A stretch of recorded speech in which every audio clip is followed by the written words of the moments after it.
My name is Professor Joseph Wunderlich. I'm Professor of Engineering, Architecture, and Computer Science. And this is a lecture, introductory lecture on machine intelligence. And so we want to begin with symbolic AI versus neural networks.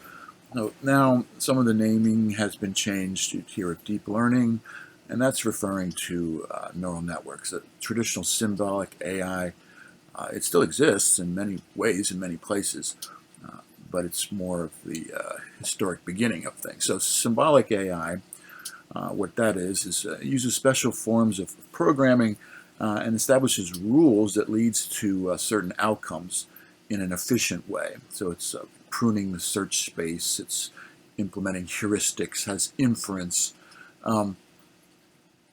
It's code, and it's set a set of rules that are subject to usually the programmer's ideas or an expert that they consult for an expert system.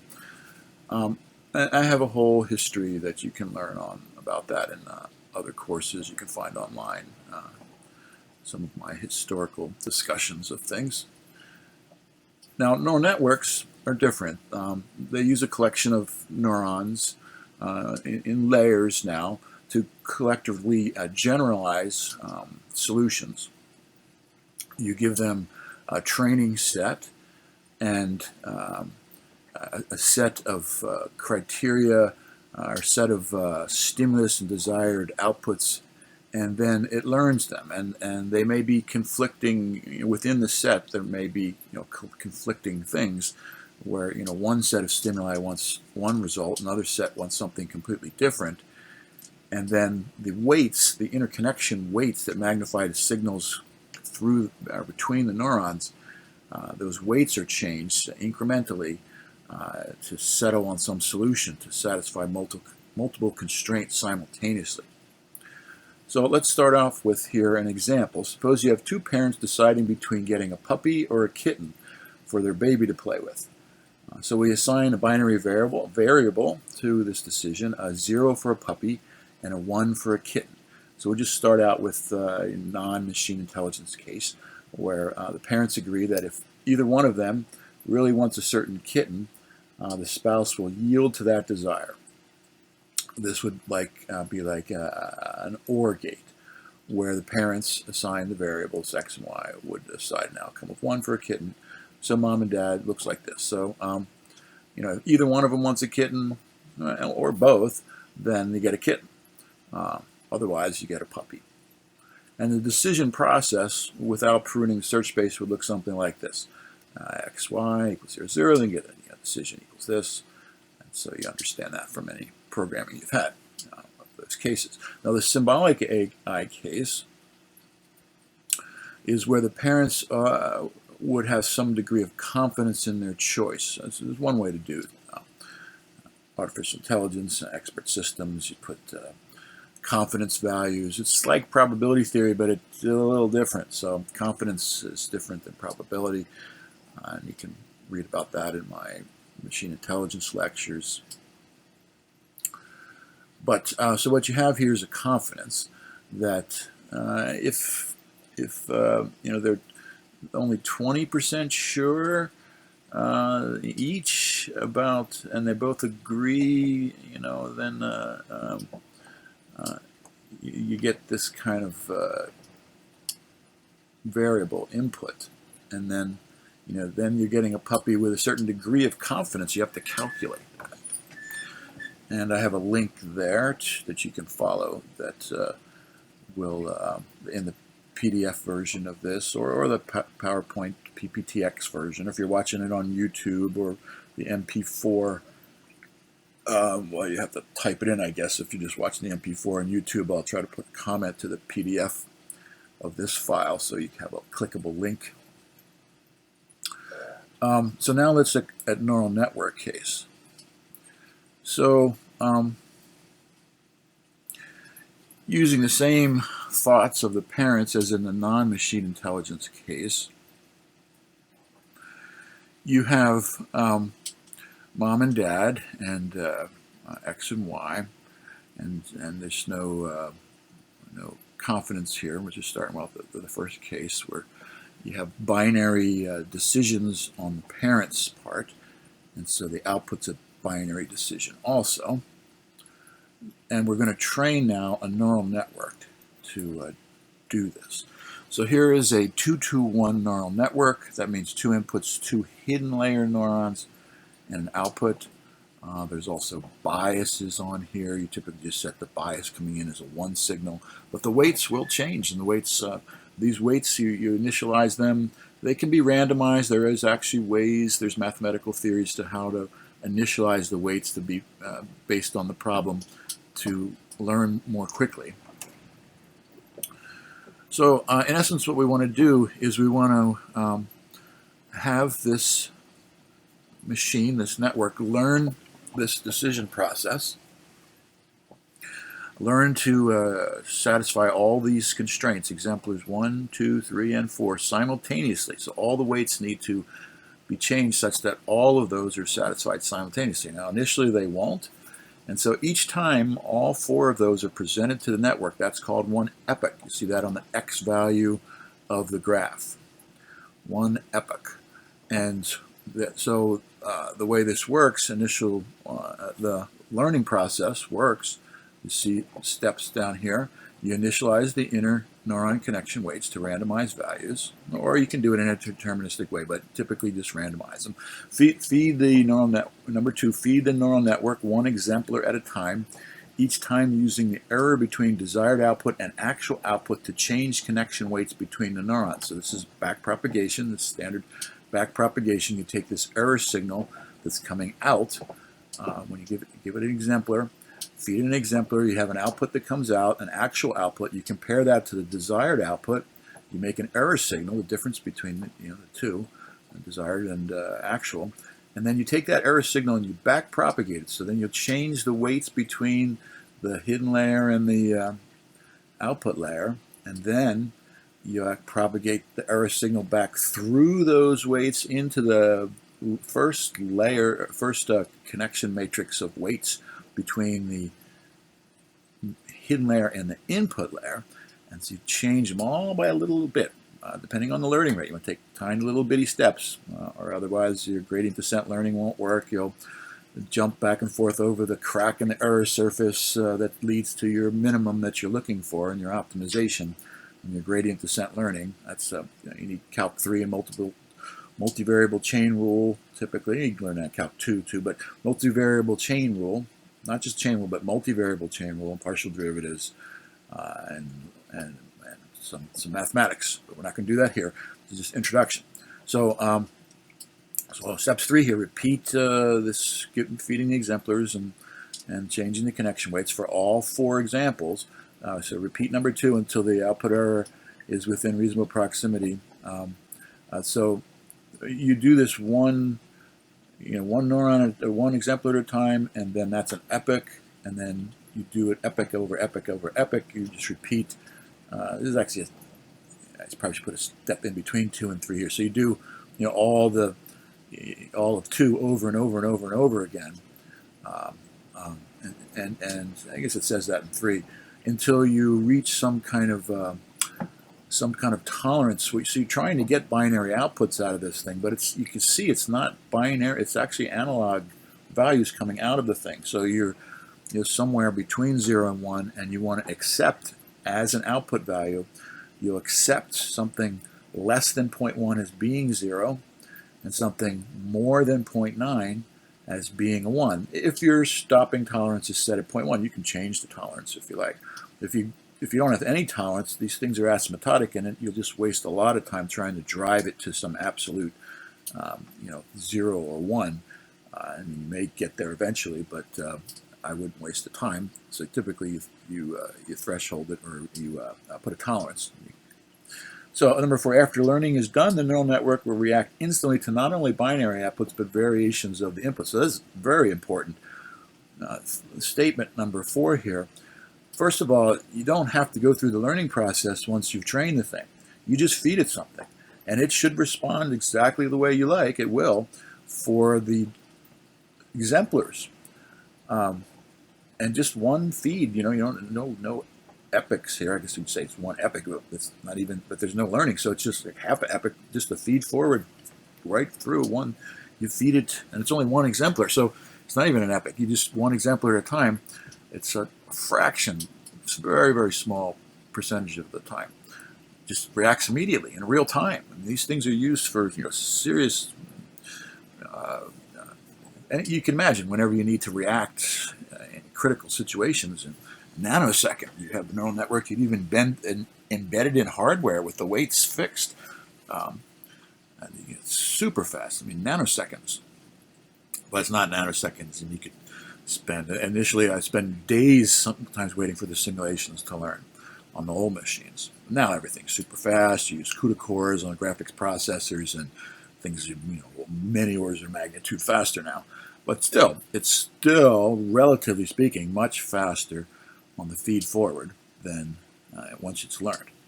And additionally, in that statement number 4, which is a very important thing, the network will react to things other than the training set. I'll say that again. The network will react to things other than the way you've taught it. So if you feed it something that's not just binary, it's some fraction, then it'll still react in some kind of way. And that's what we're going to see in a minute here, and which in a way that's probably most likely correct or close to what you would want, what you would anticipate getting. So that's a very important thing. That the neural network can adapt, or it's just inherent in the way it behaves, is that it can guess what you mean if you give it something other than the inputs that it was expecting from the training set.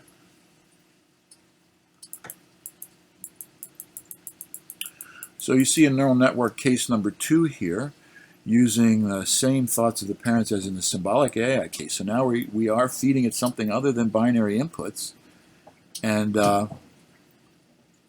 it's still learning. I mean, it's still giving us results like we would expect. So because the fuzziness, the uncertainty of the parents isn't so extreme now. If you up you put in something that's like 0.5s in here, somewhere between 0 and 1. Well, that that or even higher, you're gonna get some the indecisiveness of the input. I mean, the thing can't learn if you have no idea what you want, and then the thing's not going to tell you anything. But it can adapt to the fuzziness, if you will, of the data. So now continuing this same example, if instead of case number 2, instead of randomizing weights in the beginning, we use the weights that we learned in case number 1 with just binary inputs and outputs, no fuzziness in the inputs, we see that then it learns much faster. Then case number 3 is just as I think we mentioned. If once it's learned, it will just respond to an exemplar almost instantaneously. Case number 4, the same thing, almost instantaneous response if you give it something that's not exactly the inputs, something a little fuzzier in just the feed forward suite. It doesn't need to learn anymore, it's just responding. Now, case number 5 is an odd case where it's not really odd. I mean, this happens all the time where the things that are being asked to be done, learned in the training set, and the exemplars are contradicting themselves a little bit. So if for this case of a picking a puppy, if for some reason the one parent wants a kitten, or only one of them wants it, then the other one just is oppositional and says I don't want it, and if they both agree, then that's not they're not going to get a kitten. So I might have misspoke here. If they both want to get, if either one of them wants to get a kitten, they get a kitten. If they both want one, then they end up getting a puppy, which so the logic's a little bit messed up here, but there's it's human behavior, so you don't want to try to make it work out too much. And the neural network's actually pretty good at reading into this, the intent, and trying to resolve something. So regardless, here you have this what's called an exclusive OR, and it's counterintuitive because to even have such a thing, if you think about the stimulus, if both are zero, we get a zero coming out. If you just imagine these signals going in and a signal coming out, and then you have a 0, 1. Well, you're giving a little bit of juice, right? A little bit of 1, a little bit of this some value, number, magnitude. So you're going to get some magnitude coming out. If the other variable, if x is 1 and y is 0, then you get something coming out. But if you have both of them feeding in, you get a 0. Well, now that's not going to be easily solved with just a single neuron. That actually held up research in neural networks for a bunch of years when some renowned MIT researchers, Minsky and Perret, said you can't do these nonlinear separable problems with a single perceptron. So it took almost 16 years before Rummelhart came up with backpropagation and layered networks to solve this type of problem. So anyway, here you can see now that in the graph it took longer to learn, almost 1,400 epochs as compared to 200 to 600-ish in the other previous examples, because this is a nonlinearly separable problem. Now this case number 6 is a little bit more odd, where for some strange reason the parents only get a puppy if both of them plus the neighbor all either agree to get a puppy, or for some really odd reason all want a kitten. So, stretching the logic here a little bit, although you can imagine the part where if the neighbor doesn't want a dog and the dog's barking, you could factor that in somehow. But, overall the logic's a little weird, but just, allow it so we can get this problem defined. And in reality, there's all kinds of problems, real-world problems that lead to this kind of data. So you have now 3 variables, input variables, mom, dad, and the neighbor. And so you have 2 to the 3 equals 8 exemplars when you have, how many permutations of 3 binary variables you have. You have n number of variables. You have 2 to the n permutations. So you have 8 different combinations. And so this is the data you're looking at here. So it's almost like a big giant exclusive OR if you think about it, where the first one and the last ones are the ones contradicting the most, the biggest contradictions between the number 1 and 8.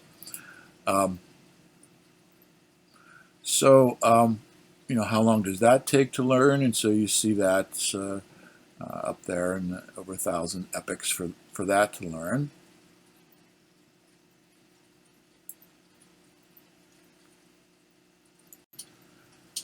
Now I'd like you to take some time and read through this, the steps of the algorithm development, 1 through 8, and then look at some code. So take your time to look at this. This was code I wrote originally not in Matlab in 1991 to just lead up to tweaking the neuron transfer function to allow parallel processing in hardware to make single chip neurocomputer. That was my master's thesis. And then a second processor made a whole different kind of theory with more of biological inspiration after that. So I made 2 neural processor designs in 91 and 93. So take a look at this, look through it. Most of you know how to program, so just look through. You look at this stopping tolerance, ask yourself how that works, and the learning rate. That's something that you'll learn about. You can read other lectures. You don't want that too big, or you're not going to. It's not going to learn. And then you'll see the weights being initialized and just random values here. And then the main code. Go down, take a look at it, see if you can figure out how these incremental changes are being made to the weights. And then the output plotting here at the end, so some metrics, and then the whole code section for the 331 bigger architecture. And that's all the same, except just scaled up a little bit. And so just look through that, make sure that all makes sense to you. And lastly, this larger scaled up one, ending and outputting some metrics. So now some explanation of the above code, a little more detail from a lecture on this. Firstly, we don't want to worry about CPU time anymore. This is something we used to do 20, 30 years ago. But now, because of the way computing is distributed and there's multiple cores, levels of caches, shared memory, you don't know exactly how long a particular machine instruction is going to execute, so you can't really do this, use this kind of metric in a useful way. If you want to see more on that, you can click on the syllabus to my advanced computer engineering class where we talk about those kind of things. It's a parallel processing class. And then we have a selection of whether it's which architecture, 221 or 32 or 331. So 2 inputs, 2 hidden, 1 output, or 3 input, 3 hidden, 1 output. Then I just point out here next that it's a command line interpreter, which I already mentioned. And then the learning rate. So if you want to learn more about that, you have to look at my more advanced lectures and talk about that. But in general, you don't want it too large, especially for nonlinearly separable problems where the weights need to slowly change. If you have too big of a learning rate, you will miss the local minima, jumping back and forth on the error surface over a trench that could lead to one. And then we have epoch count of 2000, so you don't want to go too high, or just don't let the thing go forever if it's not learning, especially if you didn't pick the right learning rate. Then we have stopping tolerance, which this is an analog system. This is an spitting out pretty high precision numbers between 0 and 1. And then we're driving it towards asymptotes of 0, 1. And so what we see here now is one of the cases being picked in so this is the input section where I'm defining essentially what case that I'm evaluating here. And this is case number 2 if you look at the inputs there and the desired output. In Matlab form, Matlab has vectors and matrices, so this is a matrix with vectors that you see there. And then you see below reference to it learning.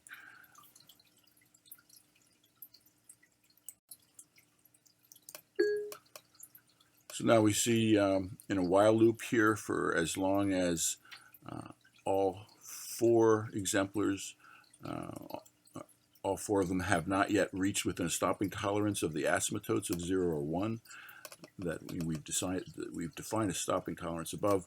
Then you keep learning, and then for I equals 1 to 4, you see below there, that's for all 4 exemplars in this particular training set.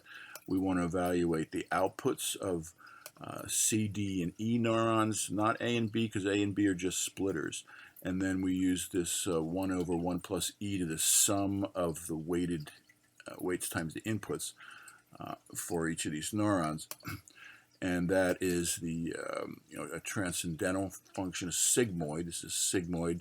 It needs to be continuously differentiable for traditional neural network learning that you can learn about in other courses with me. Now in this case, we're going to take a look at using weights from a previous training and using them to speed up learning in a new situation. So we're taking the weights learned from case number 1, the first neural network training, where the inputs were purely binary, and we take those learned weights and we're going to use them in case number 3, where we have fuzzy input, the same fuzzy input from case number 2, where you can see that the learning took approximately or a little bit over 500 epochs to learn. And now with these improved weights, or weights from a similar situation, it's the same kind of problem, it's just fuzzy inputs, and we see that the neural network learns 225 epochs.